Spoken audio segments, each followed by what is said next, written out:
Il est 20h, vous regardez la télévision Futur Média, madame, monsieur, bonsoir. Voici les titres de cette édition. Citeux, Sathiès, le combat s'est déroulé en début de soirée au stade Demba Diop et c'est le lutteur Sathiès qui a renversé son adversaire.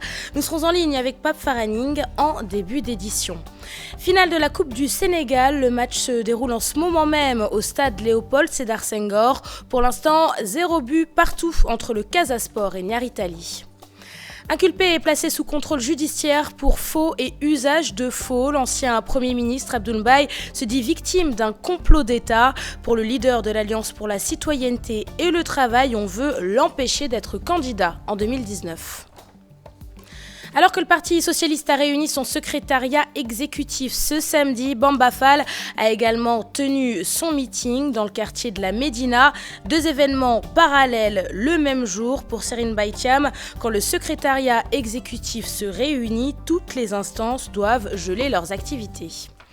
Lundi prochain, après 4 années de détention, les 2 jeunes hommes de Colobane accusés du meurtre d'un policier seront libérés. Condamnés en première instance à 20 ans de prison, ils ont été acquittés par la chambre criminelle d'appel de Dakar.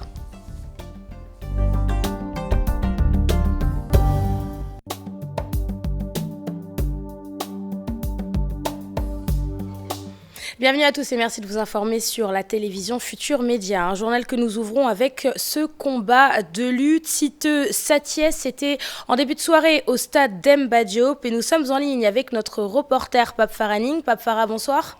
Bonsoir Léa. Pape Faraning, est-ce que vous m'entendez? Oui Léa, je vous entends très bien. Pape Faraning, bonsoir. Bonsoir Léa. Oh, vous êtes en direct du stade Demba Diop où vient de se finir le combat de lutte. On peut dire en tout cas que c'était un combat éclair. Oui, effectivement, je suis même sur l'enceinte donc où tenir ce combat. Sathiès Citeux, mais Sathiès était beaucoup plus fort pour Citeux. Vraiment 2 accrochages, mais Sathiès donc roué de coups Citeux, il a reçu un coup. Vraiment Citeux a même trébuché, mais ensuite Sathiès a enchaîné une 2e fois pour terrasser donc son adversaire d'un croc en jambe. Pour le Wolof, on dit mbot.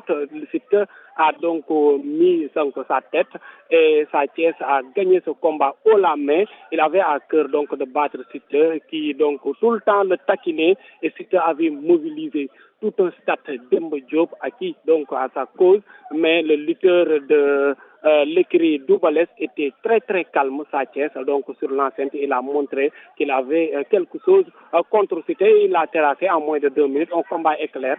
Mais pour vous dire aussi, Sathiès avait donc pleuré au niveau du plateau de TFM. Donc hier soir, Sathiès avait fait un accident. 3 d'entre donc de ses camarades sont entre la vie et la mort selon donc certaines indiscrétions. Ils ont même pleuré avec son frère Balla Gaye 2. Donc pour vous dire, mais Citeux n'avait pas donc du tout été démoralisé par ce combat parce qu'après la défaite, il est parti avec donc ses compagnons. Il a même répondu aux questions des journalistes. Tout ce qu'on peut retenir, donc une journée explosive, une journée extraordinaire organisée par GFM et Luc Nicolaï Enco, donc pour clore cette saison, mais demain, il y aura un autre combat. Merci beaucoup à vous Pape Faraning en direct du stade Demba Diop. Et puis on reste en sport avec la finale de la Coupe du Sénégal. Je vous l'annonçais en titre, le Casa Sport affronte en ce moment même l'équipe de Nyari Tali au stade Léopold Sédar Senghor et le score est actuellement et pour l'instant de 0 but partout. Après avoir été inculpé et placé sous contrôle judiciaire, l'ancien Premier ministre Abdoul Mbaye dénonce un complot d'État. Pour le leader de l'Alliance pour la citoyenneté et le travail, il ne peut être poursuivi pour faux et usage de faux pour la simple et bonne raison que son ex-femme était pour la séparation des biens. Selon Abdoul Mbaye, il n'y a aucun doute, on veut l'empêcher d'être candidat en 2019. Après avoir été interdit puis repoussé d'1 semaine, le meeting organisé par Bamba Fall et ses camarades du Parti socialiste s'est tenu ce samedi. Normalement, en principe, nous sommes en ligne avec Dissa Prera, en direct de la Médina. Dissa Prera qui n'est pas encore en ligne avec nous, que nous allons recontacter dans cette édition.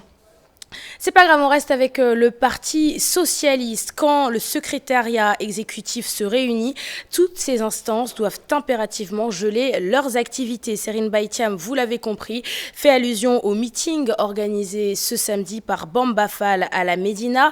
Je vous propose d'écouter le président du comité central aux élections du Parti socialiste. Ses propos sont recueillis par Cher Tidiane Dione. La réunion a été prise depuis longtemps, depuis la dernière réunion du secrétariat exécutif.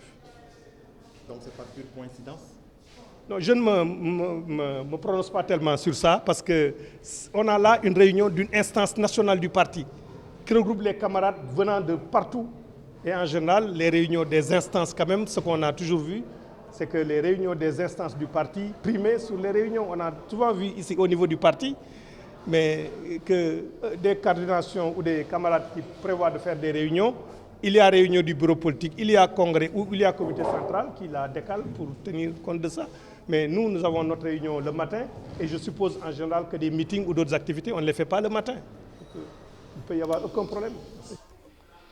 C'est donc ce samedi que le bureau politique du Parti socialiste était convoqué, une réunion qui a porté sur les incidents du 5 mars dernier, mais également sur la conduite à tenir par rapport aux législatives de 2017. Pour le moment, aucune décision n'a été prise et le PS aurait décidé de consulter la base du parti, le Parti socialiste qui organisera dans un mois une nouvelle réunion de son secrétariat exécutif. Retour sur celle de ce samedi avec Cher Tidiane Dione et Modou Diop. 90 camarades des 138 coordinations du Parti socialiste ont assisté à cette réunion du secrétariat exécutif. À leur sortie, les socialistes maintiennent le flou sur la conduite à tenir lors des prochaines joutes électorales. Première question, le PS doit-il aller aux élections législatives en son nom propre et sous sa propre bannière ou doit-il le faire en coalition? S'il doit y aller en coalition, doit-il le faire en restant dans la coalition Benno Bokk Yakaar ou en allant dans une coalition différente? Pour ceux qui répondront en disant que le PS doit le faire en allant dans une coalition différente, on leur pose une troisième question. Si le PS doit aller dans une coalition différente de Benno Bokk Yakaar, avec qui? Pour qu'ils indiquent les composantes avec le PS, avec lesquelles le PS doit discuter. Le travail de supervision se fera au niveau des régions. Si par exemple dans un département il y a une coordination qui se réunit, il y aura un superviseur qui viendra d'une coordination différente pour venir superviser que les militants se sont prononcés en toute légitimité et puis en toute légalité. Les sujets qui fâchent ont été évités, notamment la crise qui secoue le parti. Toutefois, les socialistes témoignent leur solidarité à leur camarade Aïda Sow Diawara, victime d'une agression en Afrique du Sud. Toute sa solidarité et son affection à la camarade honorable députée Aïda Sow Diawara, victime d'une lâche agression armée à Johannesburg, en Afrique du Sud, où elle s'était rendue en mission parlementaire et lui souhaite prompt rétablissement. Ousmane Tanor Dieng et Khalifa Ababacar Sall ont assisté à cette 6e session thématique des socialistes plus que jamais divisés. Nous sommes en ligne avec Dissa Préra en direct du quartier de la Médina. Dissa, bonsoir. Bonsoir Léa Soukaina. Dissa, après avoir été interdit puis repoussé d'une semaine, le meeting de Bamba Fall s'est finalement tenu ce samedi. Alors première question, est-ce que le meeting déjà est terminé ou est-ce qu'il se poursuit toujours? Voilà Léa, le meeting vient de prendre fin ici à la Médina. La deuxième coordination du Parti socialiste de Dakar a battu le rappel des troupes de la mobilisation. Léa, il faut dire qu'il y en a eu aujourd'hui à la Médina. Qu'est-ce qu'on peut retenir de ce meeting Ce qu'on peut retenir, Léa, ce sont les discours, principalement celui de Khalifa Sall, le maire de Dakar, qui a présidé le meeting. Ce qu'il faut dire, c'est que Khalifa Sall a rappelé les valeurs que Senghor a léguées au Parti socialiste, mais également il a dit que le Parti socialiste ne va jamais renoncer à la conquête du pouvoir. Toujours dans son propos, Khalifa Sall a dit que le Parti socialiste n'a jamais été un parti télécentre et il ne le sera jamais. Bamba Fall, lui, en prenant la parole, a dit également que Khalifa Sall va être candidat à la prochaine élection présidentielle. Même si Khalifa Sall lui-même ne l'a pas annoncé, Bamba Sall a pris le micro, l'a annoncé devant la population. Et bon, également, Barthélémy Dias également a dit cela, il a dit que Khalifa Sall également va être candidat à la présidentielle.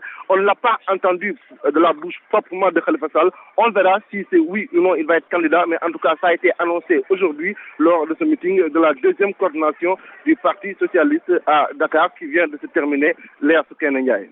Merci beaucoup Dissa Préra en direct de la Médina où s'est tenu le meeting organisé par Bamba Fall le même jour que la réunion du secrétariat exécutif du Parti socialiste, bien sûr un événement sur lequel nous reviendrons dans nos prochaines éditions. Nous retournons sur l'affaire Abdoul Mbaye. Après avoir été inculpé et placé sous contrôle judiciaire, l'ancien Premier ministre Abdoul Mbaye dénonce un complot d'État. On y revient dans un instant.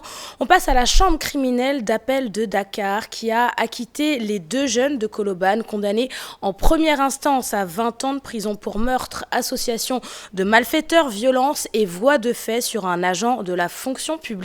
Après 4 années de détention, Cher Diop et Cher Sidati Mané sont donc libérés. Dès lundi prochain, ils pourront retrouver leur famille. Ibou Diouf et Mohamed Dien se sont rendus dans le quartier de Colobane. Sur place, les habitants demandent l'indemnisation des 2 jeunes hommes. Tout est parti d'ici. Les familles et les amis des jeunes de Colobane étaient mobilisés. 4 années durant, Cher Sidati Mané et Cher Diop étaient incarcérés en 2012. C'est suite à la mort du policier Fodé Ndiaye. La nouvelle de leur libération est bien accueillie dans le quartier. Nous avons accueilli la nouvelle avec beaucoup de fierté, avec beaucoup de sérénité, mais aussi avec beaucoup de réjouissance pour dire que nous l'avons attendu pendant 4 ans avec beaucoup de courage et enfin aujourd'hui nous avons eu gain de cause. La population de Colobane s'est beaucoup investie pour la libération de ses enfants. Je me permets de remercier tous les parents qui ont vraiment joué un rôle très important. Toutes les franges de la population étaient impliquées. L'emprisonnement des jeunes de Colobane a mobilisé plusieurs franges de la société, tous pour leur liberté. On prie le bon Dieu pour qu'il nous éloigne de tous ces malheurs. Vraiment, un grand merci à toute la population de Colobane. C'est un soulagement que ces jeunes retrouvent leur famille. C'est un soulagement que la vérité triomphe. C'est un soulagement de revoir aussi une autre image de notre justice sénégalaise. Aujourd'hui, dans les familles respectives de Cher Diop et de Cher Sidati Mané, la joie est revenue, sans exclure notre combat. Le combat que nous allons mener aujourd'hui, c'est un combat qui va vers l'indemnisation de ces jeunes. On leur a privé la liberté pendant 4 années, on leur a privé leur travail, on leur a privé la prise en charge de leur famille. Donc aujourd'hui, il est temps que les gens reviennent à la politique d'insertion sociale, d'indemnisation, parce que c'est des victimes aussi des violences électorales de 2012. Donc il est temps qu'on mène ce combat. Les jeunes de Colobane sont attendus lundi chez eux, en attendant le retour de Cher Diop et de Cher Sidati Mané dans leur quartier. L'heure est au remerciement des différents acteurs. Insécurité en banlieue dakaroise, des réseaux communautaires invitent les populations à collaborer avec la police. Leur proposition, la mise en place de comités de vigilance lors desquels des témoins de vol ou d'agression pourront s'exprimer. Je vous propose d'écouter l'un des membres de ces comités de vigilance. Il est interrogé par notre correspondant dans la banlieue dakaroise, Salif Sow. L'insécurité d'abord, c'est au niveau des quartiers. Nous avons constaté que il y a une insécurité totale, que les populations n'arrivent plus à se prendre en charge par rapport à leur sécurité. Il n'y a pas de confiance entre la sécurité étatique et les populations. Et nous avons voulu parler sur cette sécurité-là pour que, au moins, des initiatives viennent des populations à la base. Ce n'est pas une solution, mais c'est une contribution par rapport aux politiques et programmes définis par l'État.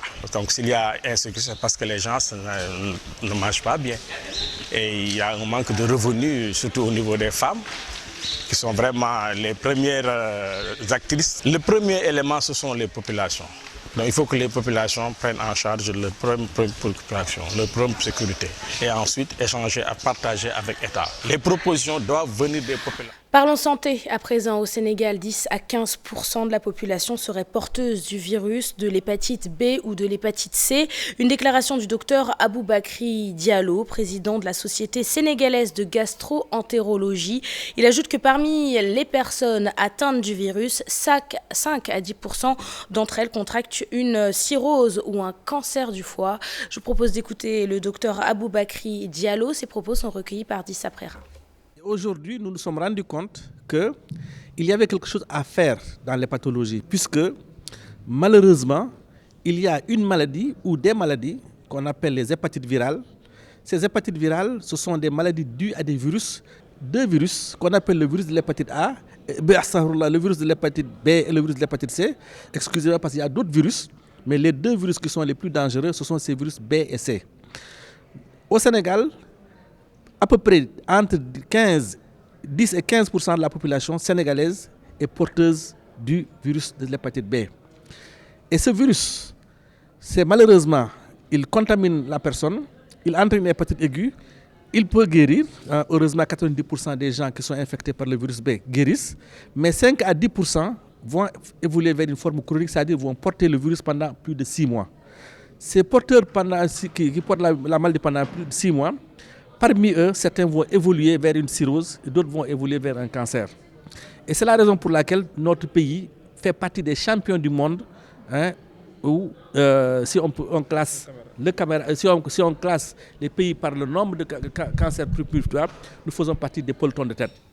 Après un retour sur l'affaire Abdoul Mbaye, après avoir été inculpé et placé sous contrôle judiciaire, l'ancien Premier ministre a tenu une conférence de presse ce samedi au siège de son parti, l'Alliance pour la citoyenneté et le travail. Compte rendu de cette conférence de presse avec Mame Biram Diouf. Le président de l'Alliance pour la citoyenneté et le travail ne s'est pas limité à faire une déclaration à l'appui. Cette démonstration sur les documents qui prouvent, dit-il, la véracité de ses propos. Abdoul Mbaye parle d'un ridicule complot d'État. En ridicule complot d'État. On accuse pourtant M. Adama Thiam d'avoir commis un faux avec ma complicité. Or, d'une part, le faux n'existe pas. Je ne parviens pas à identifier la tentative d'escroquerie dont j'aurais pu me rendre coupable. Quand la personne que l'on m'accuse d'avoir voulu escroquer n'a pas porté plainte et a reconnu avoir été consentante pour le changement de régime matrimonial, consistant à le faire passer de communauté à séparation. Le recours à l'article 137 du Code pénal pour l'inculper et le placer sous contrôle judiciaire explique l'intimidation et la tentative de musellement dont il est victime d'après lui. L'article 137, s'il a été choisi, c'est qu'il a le gros avantage de prévoir une peine complémentaire aux peines de prison et d'amende, laquelle peine complémentaire porte sur la privation de droits civiques et civils, précisé par l'article 34, et notamment le droit de vote et d'éligibilité.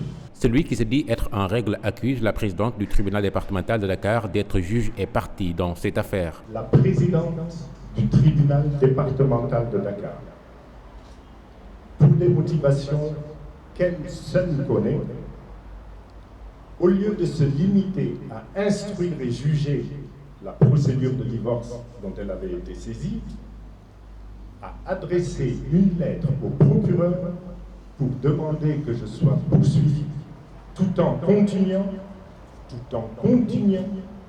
à rester juge du divorce, devenant donc juge et partie. Ils ne me feront pas taire. Et en confiance en la justice, Abdoul Mbaye dit laisser le soin à ses avocats pour qu'ils soient blanchis après cette sortie musclée. À présent, en direction la commune de Ngaï-Mékhé, une localité dépourvue de structures sanitaires et de postes de police. Alors que l'unique case de santé est fermée depuis 2 ans, les populations tirent la sonnette d'alarme. Cheranta Diop et Seyla Tier les ont rencontrés. C'est dans ce village qu'est parti le fameux label d'Alongaï. Avec ses 5000 habitants, cette localité à cheval entre la commune de Koul et de Ngaï-Mékhé est confrontée à des problèmes de santé. Pas de poste de santé, la case de santé est fermée depuis des années, faute de personnel soignant. C'est nous qui avons cotisé et équipé la case de santé. L'infirmier qui était là a été recruté dans la fonction publique. Depuis qu'il est parti, la case de santé est fermée.